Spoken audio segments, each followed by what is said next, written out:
Welcome to episode 88 of Dialogika, a podcast between two friends about the latest in politics, society, and feminism in Indonesia and the world. I'm Stephanie Thankilsen, and Swedian Lee is out this week because he is sick.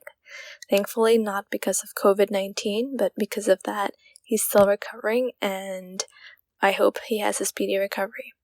Due to the circumstances around the world right now, we are going to replay episode 65 on mental health.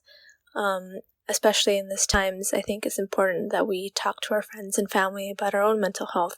And however you're feeling, it's perfectly normal to feel anxious, stressed, or even a little bit depressed. So, here's to it. Welcome to the 65th episode of Dialogika, a podcast between two friends about the latest in society, politics, and feminism in Indonesia and the world. I'm Stephanie Thankilsen. And I'm Swedian Lee. This week we're talking about mental health and issues surrounding stigma about it, a little bit of biology and medicine related to it, and just tips for self-care and acceptance. Just to be clear, neither Stephanie or I are mental health experts, but I think having just a conversation between friends about it is already more than what is happening right now in the space. I think mental health is a very important issue to talk about openly, and we hope that this conversation will be useful for our listeners. Here's to it.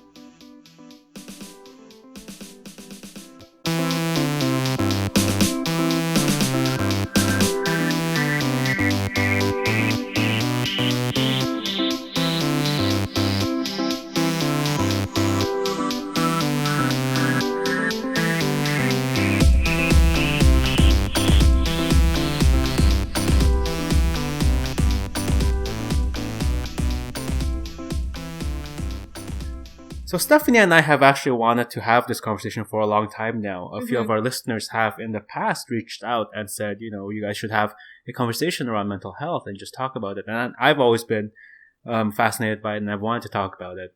And actually, this topic is kind of topical right now just because Sandi, who is Prabowo's running mate and is the vice presidential candidate, talked about how if he and Prabowo were elected, that their administration will focus more on mental health, which is a topic and a field that has been undercovered and definitely not talked about by the government or by society in general. There's a huge stigma around it, and we hope that this conversation will do a little bit of a part in destigmatizing and just opening up potential entry points into the conversation around mental health. Yeah. So let's talk about it. So I think just to start off with where we're coming from in this conversation, Sweden is an asshole. Sweden is explain that to me. Very lucky in his genetic. Sweden is very fortunate to not have to deal with any mental health issues because, I don't know, you're really annoying. But he does have a lot of friends with a lot of variety of issues. Yeah. And I personally struggle with anxiety and some depressive episodes. But, and I've been someone who's been going to therapy, I think, for years now. So, that's where we're coming from. Neither of us are doctors, psychiatrists, or psychologists. So take everything we say with a grain of salt. Though, if you're listening to our podcast, you should have taken lots of grains of salt by now. So we just want to talk about it in terms of, at least just talking about the stigma around it and how we shouldn't be so scared of those words, and then try and encourage people to look for help. And part of this, I think, is a conversation around mental health globally in general. I feel like culturally it's becoming more, at least maybe I'm biased, right? We live in the West. Maybe it's a little bit more open here that, people are starting to talk about it more. People in pop culture are starting talking about it more. Self-care is a phrase that now exists in the world, that is not just a thing that exists in small circles of people who suffer from mental health. And so, like Stephanie said, I wouldn't say I have mental health issues. I wouldn't say I suffer from mental health issues, but I do want to figure out how to be a good friend, how to be a good supporter of those who do suffer, and how can I be there for them. And honestly, if these kind of conversations don't happen, I feel like I don't know how I can, play a positive role in all of this. Yeah, so I think the first thing we should talk about is, what is mental health and mental illness? It's a really, really broad category, and there are so many different types of it. some of the common ones are bipolar disorder, schizophrenia, depressive disorders, anxiety, obsessive-compulsive and related disorders, or OCD, and trauma and stress-related disorders like PTSD. Dissociative disorders. And but yeah, I think for the most part, especially in Indonesia, there's kind of this stigma around it or talking about it. Sometimes I think some people think, having it is a sign of weakness or you're just not strong enough. Yeah, the fact that they still call it gangguan jiwa, it's like, you're disturbed. Mentally. Oh my God. It's just... So I think part of the discussion that I want to address is that, like, first of all, it's not anything at all as a sign of weakness. It's a really valid thing to have. And one way to look at it would be people like to say it's a chemical imbalance and it's not your fault. So, like, destigmatizing is part of it is, like, recognizing that it's not your fault and what the illness makes you unable to do or do is not your fault, especially when you're doing it to yourself. I mean, if you're harming other people, that's a different story, but that's most mentally ill people do not do that at all, and there's no relation between mental illness and crimes, really. So part of it is that, but it's also recognizing that that's one way to look at it, like a more holistic way to look at it. Sure, there's certainly a chemical imbalance, but in that there's genetic factors. So your parents or grandparents have a history of different kinds of mental illness that they may or may not have told you about, and that makes you more likely to become predisposed to those issues, especially, like, for example, schizophrenia is one of those more famously, like, hereditary diseases. And then it's also part of how well functioning your neurotransmitters are. So neurotransmitters are substances, though more accurately protein, that help carry signals between your brain and that will eventually manifest. And how this is often linked to mental illness is, for example, your neurotransmitters aren't carrying your serotonin as well to your brain cells, so you can't really feel a lot of things or feel normal and happy. So they're kind of like train conductors, right? They kind of orchestrate what's going on. Yeah. I think, as we're sort of like diving straight deep into the science a little bit, or sort of the mechanics behind mental health, I think it's also just from an outsider looking in, I think there's such a stigma towards mental health, and also an assumption that there is such a thing called normal, or like a standard default normal mental health, that everybody, whatever your background, your genetic history, everybody has a default that is quote unquote healthy, and that it's like an objective thing. When I feel like with the people I've encountered, everybody has their highs, everybody has their lows. At some stage, like, your mental health is something that, like your physical health, it fluctuates, and you try to keep it healthy. It's an ongoing effort, but there's no gold standard for it. The problem with that is, I think, certainly mood swings happen, and it also really varies based on your life circumstances. The difference between that and being diagnosed with mental illness is that it's such a ever-present and or recurring part of your life. Oh, yeah. That, it's different and needs to be taken seriously. Yeah. In the sense of, like, for example, depression means, like, a constant feeling like that for, like, months, of more than a month, right? So the low is, like, persistent and, in a way, like, almost unending. For example, my worst months are winter, when there's not enough sun. As a girl from Indonesia, it was very shocking to me my first year in Chicago. You had to go to Chicago. You had to go to New York. Yeah, you just had so much less sun. So, winter months are usually difficult for me. And, it takes a lot of, first, like, recognizing that was a big part of, like, oh, this is a thing that happens to me during winter, and I shouldn't isolate myself from my friends and everyone I love. So that's kind of, recognizing that, and, like, just being more mindful of, for me, like, for example, like, really going to therapy regularly and making sure, like, even just going to therapy for me really helped in the sense of, like, oh, I'm doing something good for myself. Yeah. Taking care of myself. And then I make sure to wake up as soon as the sun rises and try to be near sunlight as much as I could, and exercising more. I guess what I'm saying, obviously, I'm not trying to brush aside people's mental health episodes. I guess what I was trying to say is that for people who don't encounter it and who don't meet people who suffer from mental health issues, and I will say this, when I was growing up, when I didn't know anybody who had serious mental health issues, this is what I was thinking, right? Like, why don't you just feel better?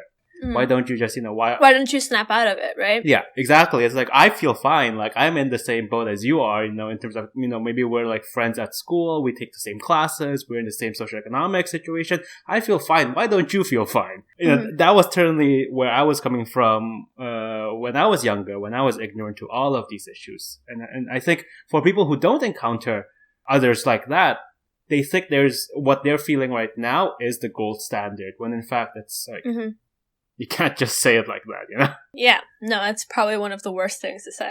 And I think this is crucial in our conversation. It's hard to empathize for others coming in. Like, they can't see. It's invisible, right? Yeah. Mm-hmm. Not only is it invisible from just like perception, but it's also invisible in conversation. So you really can't empathize in terms of like the story behind it, Mm-hmm.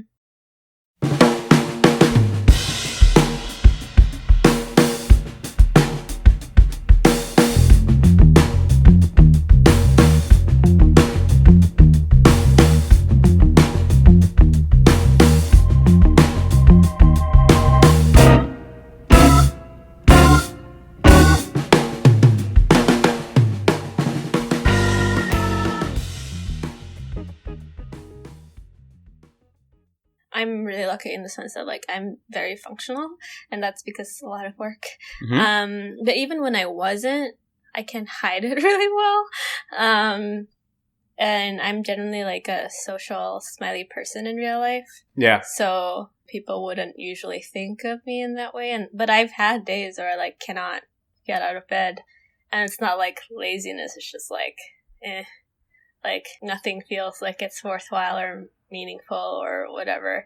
And I don't know, for me it's really helpful to know that I'm not alone, and that I can there's a lot of resources that you can access online, and just like really weird things was really helpful, like going out on a walk and then noticing how beautiful the light from the trees create the shadow, and really sometimes forcing yourself to go to the gym.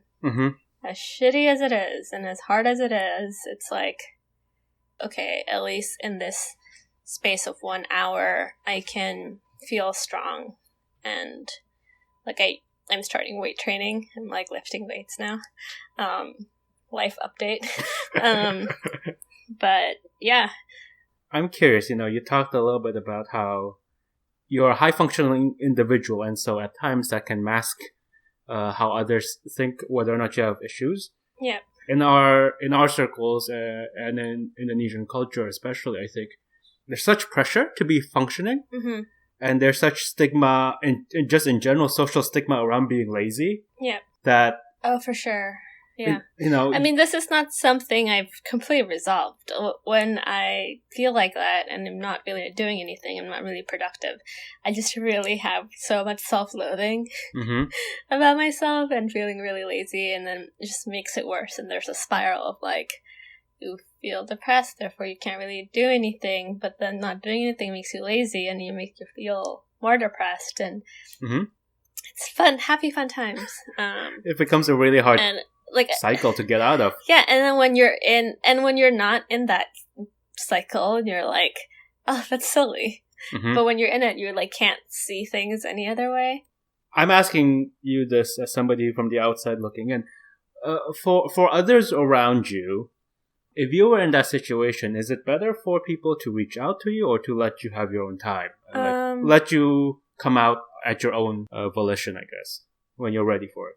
No, I've been forced to social situations. Is that good or bad? That's a good thing, at least for me. Okay. It's really different based on other people, and it's like not super helpful to have people tell you, oh, let me know what I can do for you. I think that's really like not super helpful because you're like, I can't think what you need to do. Like, suggest me things that we can do. Like, hey, let's go out for coffee. Hey, let's go for a walk in the park. Or, you know, it's not like... It's not your job to tell you what to do to help me. Yeah. Yeah. And I've had, like, ex-partners who've been like, oh, this is the first time it happened to me. Like, my ex-partner was like, after he realized it wasn't me, just, like, I broke up with my ex-partner because I was super depressed and I didn't want to see anyone. And, like, at first he was like, oh, okay, you don't want to be with me. That's fair. Like, it's totally out of nowhere, but I get it. And then he, like, kind of found out that I would, like, shut off everybody in my life. And he was like, I think this is depression. And then, like, semi-forced his way back into my life. And that was actually a really good thing. That's like the first time I've heard an ex coming back into your life, and it's like actually good. Don't always do that. Don't always do that. But in this situation, because this was the first time this happened to me, this was helpful to have someone else step in and figure out what I need to do and what was helpful for me to do. Props to that person. A lot of my close friends who kind of suffer from something similar like yours, where it's like seasonal or, you know, seasonal mood swings or depressive periods brought on by winter. Mm-hmm. I always don't know what to do, right? Because I feel imposing if I'm there and I'm trying to, you know, urge them to. Every person is different, but I think what I feel like is more helpful is, like, instead of letting me know what I can do, as I said, it's like, okay, do you want me to leave you alone for right now, or do you want me to be here and come back? Like, just give concrete suggestions instead of, like, an open-ended question. Just, like, you can give, like, A, B, or C option, you know? Like, it's not just something more specific. Okay. Or, like, oh, can I make you a cup of tea or coffee or whatever? That kind of stuff would be helpful. Okay. But, like, also instead of, like, saying you should go to the gym, like, oh, why don't we go to the gym together? Like, you know. That's actually a really good suggestion, because I've heard people give suggestions of, like, you should go work out because you'll feel better, and then, you know, they just suggest it. That's not helpful. Yeah. Like, if you are in a long distance friendship, like I am with a lot of my friends, like, okay, even if we can't gym together, why don't we decide to go to a gym class, like, separately in different cities but around the same time frame or something, you know? Like, you do yoga class and I do yoga class, and, you know, it's like a buddy system thing. And you can text each other about it when you're taking a class or whatever. It's as close to you're gonna get to being in the same class together. Yeah. But if they fail at it, if they don't actually do it, don't be mad or anything. Just, like, or just be on Skype with them and not really talk to them. It's fine. Just watch some TV together, you know?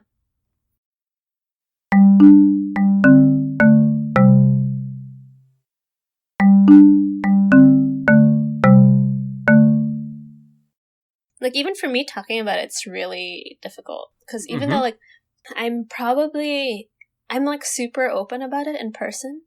But I probably think this is the first time I'm talking about it in a semi-public way. Yeah, like, I'm super open about it in person, and I tell all of my friends to go to therapy.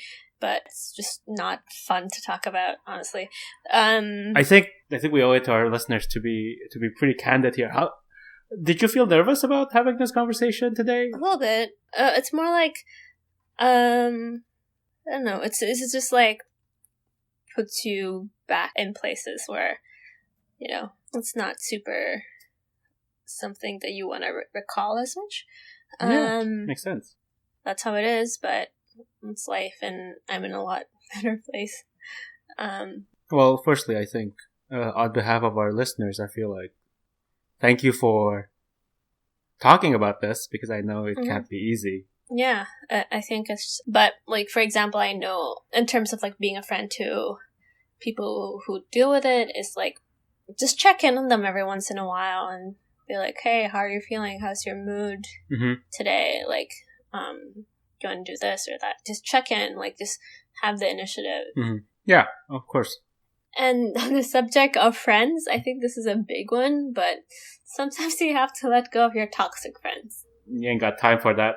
Like, I'm pretty good at it. Like, none of my friends and friendships are toxic because Yes. I don't have time for it. Like, but I know some people have a really hard time staying friends with people who are trying to use them or who are friends with them, and like this friend just makes them feel horrible about themselves and stuff, and it's not just, you don't have time for this. Like, even if you've been friends with them for a really long time, it doesn't matter. And just like, for example, stop following Instagram accounts that make you feel crappy about your life, because like, that feed jealousy is real, you know, like definitely you're always comparing people's highlight reels to your own life, and that's really not healthy. I mean, I know at some point I definitely unfollowed a lot of Instagrams that or hide them if they're your friends, right? You can just hide their click and hide stories or whatever, and then just follow a lot more cute puppy Instagrams. That's what I do. Yes. Or cats, or whatever floats your boat, you know? Whatever pet floats your boat. Yeah. Or memes or funny things, you know? Just things that don't make you feel like crap, garbage. Yeah, just cut all of that out of your life. Yes. You don't need it. You can do it. I believe in you. We believe in you. Get rid of all the toxic waste. Yeah. And I think actually this is important for myself, I think, as well. Yeah. It's okay to take a break from the news, you know, even if we're currently living in troubled times. Dystopia. You don't have to place the burden of the world on yourself every single second of the day. It's okay to check out. Well, it's important for you to be informed. Part of why journalism and news exists is that we are holding truth to power accountable. So we're just making sure those people who are not doing great things know that other people are watching them. Yeah. So it's not on you as a person to feel crappier about yourself and your life to always know everything about the news and stuff. Do it if it makes you like... I know in the past I have listened to Fox News in the morning just to wake myself up in replacement for coffee, because rage empowers me and makes me like work.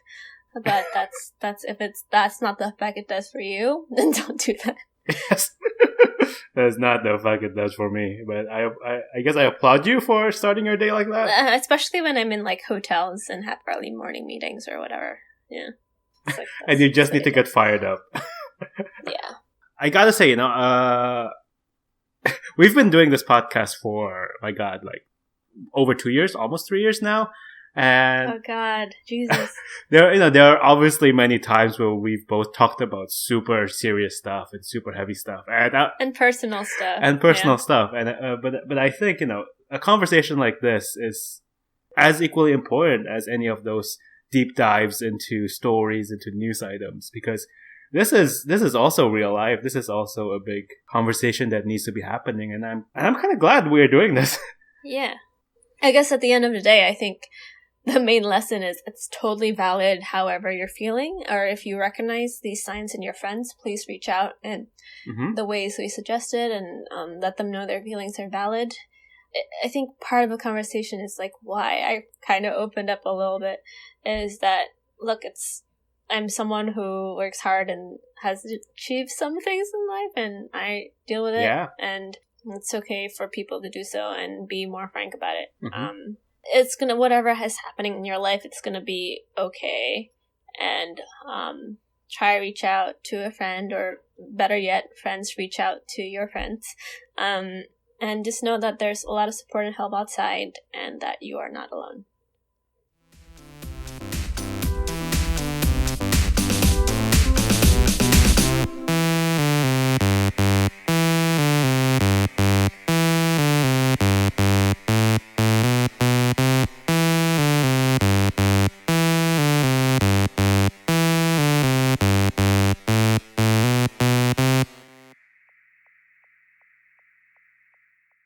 Thank you so much for listening to this episode. You can find more information and resources of whatever we talked about on our website, dialogika.id. Music credits to John Dealey, Lee Roosevelt, and of course, Broke for Free. If you like what you hear and want to support us, please review our podcast on the Apple Podcast app or whatever app you use to listen to your podcast. And please share our podcast with your friends. It's the best way to spread the word about Dialogika. If you want to get more involved, we'd love to hear from you. Our email is dialogikapodcast@gmail.com, or just shoot us a message on our Facebook page. You can also find us on Instagram, YouTube, SoundCloud, and our Twitter. Please follow us in these various platforms. Our Twitter handle is @dialogikapod. Also, follow me on Twitter. It's Stephtangk. That's STEPHTANGK. Thank you again, and see you guys next time. Bye!